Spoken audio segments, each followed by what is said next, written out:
Raquel est vraiment morte à la fin de Rising Kanan, Mejo. Faut qu'on voit ça ensemble dans cette vidéo. Bon, Mejo, pour ceux qui ont fini Rising Kanan, vous le savez, à la fin, Kanan tire sur sa mère. On ne sait pas si elle est morte ou vivante. On n'en sait rien. Déjà, première chose avant toute chose, hein. Et Kanan, c'est vraiment un trou de balle. Il a éteint sa mère sans raison. Il lui a tiré dessus sans aucune raison, les frères. Malgré tout, je vais vous le dire, il y a de fortes chances qu'elle soit morte. L'actrice a officiellement quitté la série. Je mets un article juste ici. Elle a officiellement quitté la série.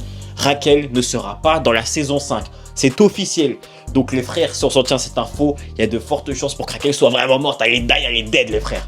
Malgré tout, il y a d'autres possibilités qui est quand même un peu tiré par les cheveux, mais il y a un monde où elle a quand même survécu. Il y a un monde où quelqu'un vient sauver Raquel à la toute fin et au final, ça dit à Raquel, tu quittes la ville où on te bang bang. Il y a un monde où Raquel est toujours vivante, mais juste très très loin du Queens. C'est possible.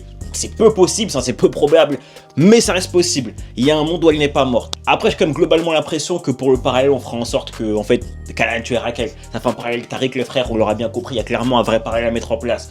Je pense malheureusement que Raquel est vraiment morte. En tout cas, qu'elle soit morte ou vivante, on ne la reverra plus dans Power, et ça, c'est une réalité. Officiellement, on ne la reverra plus, c'est die, c'est mort, c'est die. Bref, mon Joe, abonne-toi et n'oublie pas, les fantômes ne meurent jamais.